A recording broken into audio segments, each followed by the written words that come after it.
अस्सलामुअलैकुम दोस्तों, सारिਆਂ ਦਾ ਕੀ ਹਾਲ ਚਾਲ है।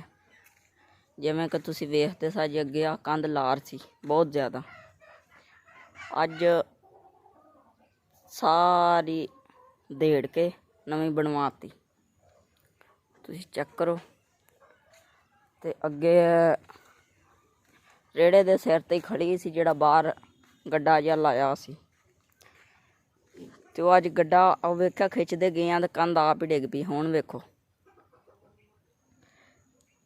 ਤੇ ਇੱਕ ਵਾਰ ਰਹਿ ਗਿਆ, ਦੋ ਕੁ ਵਾਰ ਹੋਰ ਲੱਗਣੇ ਨੇ ਤੇ ਉਹ ਸ਼ਾਮ ਹੋ ਗਈ ਸੀ ਤੇ ਮਿਸਤਰੀ ਫਿਰ ਟੁਰ ਗਿਆ, ਕੱਲ ਨੂੰ ਲਾਏਗਾ। ਇਹ ਜਿਹੜਾ ਮੁੱਦਾ ਲੱਗਾ ਸੀ ਨਾਲ ਇਹਦੇ, ਇਹਨੂੰ ਖਿੱਚਦੇ ਗਏ ਆ ਕੰਧ ਆਪ ਹੀ ਆ ਗਈ ਅਤੇ ਚੰਗੇ ਰਹਿ ਗਏ ਆ, ਇਹਦੇ ਨੇੜੇ ਨਹੀਂ ਸਾਂ ਗਏ। ਤੇ ਇਹ ਵੇਖੋ ਹੁਣ ਇਹਦੇ ਵਾਲਾ ਰੌਲਾ ਤੇ ਮੁੱਕ ਗਿਆ, ਇਹ ਬਣਾਤੀ ਨਵੀਂ। ਤੇ ਇਹ ਇੱਧਰ ਮੇਰਾ ਕੁੱਤਾ ਵੇਖੋ ਸਕੂਨ ਨਾਲ ਬੇਫਿਕਰਾ ਹੋ ਕੇ ਬੈਠਾ।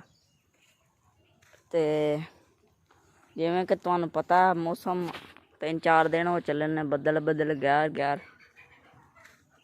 ਅੱਜ ਸਵੇਰੇ ਧੁੰਦ ਪਤਾ ਨਹੀਂ ਕਿੱਥੋਂ ਅੱਲਾ ਨੂੰ ਆਪ ਹੀ ਆ ਗਈ ਸੀ। ਅੱਜ ਧੁੰਦ ਬਹੁਤ ਜ਼ਿਆਦਾ ਆ ਗਈ ਸੀ ਤੇ ਫਿਰ ਯਕਦਮ ਹੀ ਸੂਰਜ ਵੀ ਨਿਕਲ ਆਇਆ ਸੀ। ਇਹ ਵੇਖੋ ਜੀ ਮੇਰਾ ਕੱਟਾ ਲਾਡਲਾ ਜਾ, ਇਹ ਬਹਿ ਰਹਿੰਦਾ ਲੇਟ ਰਹਿੰਦਾ, ਨਾ ਇਹਨੂੰ ਪੱਠਿਆਂ ਦੀ ਫਿਕਰ ਨਾ ਗੱਲ ਨਾ ਬਾਤ। ਤੇ ਬੱਕਰੀਆਂ ਹੁਣ ਸ਼ਾਮ ਹੋ ਗਈ ਸੀ ਤੇ ਐਸੇ 'ਚ ਵਾੜੇ ਸ਼ਿਫਟ ਕਰਤੀਆਂ ਨੇ। ਇਹ ਚੈੱਕ ਕਰੋ ਪੱਠੇ ਖਾ ਰਹੀਆਂ, ਵੇਖੋ ਜ਼ਰਾ। ਤੇ ਚਲੋ ਜੀ ਹੋਰ ਤੁਹਾਨੂੰ ਟੋਕੇ ਵਾਲਾ ਅੰਦਰ ਵਹਾ ਦੀ। ਅੱਗੇ ਤੂੜੀ ਤੁਹਾਨੂੰ ਪਤਾ ਜਿਵੇਂ ਕਿ ਮੁੱਕ ਗਈ ਸੀ, ਨੇੜੇ ਲੱਗ ਗਈ ਸੀ, ਹੁਣ ਅਸਾਂ ਨਵੀਂ ਲੈ ਆਂਦੀ ਹੈ।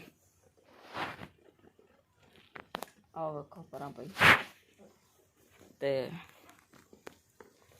ਇਹ ਸਾਡੀ ਮੋਟਰ ਵਾਲਾ ਖੁੱਡਾ, ਮੋਟਰ ਪਈ, ਆ ਸੋਲਰ ਵਾਲਾ ਪੰਪ ਹੈ।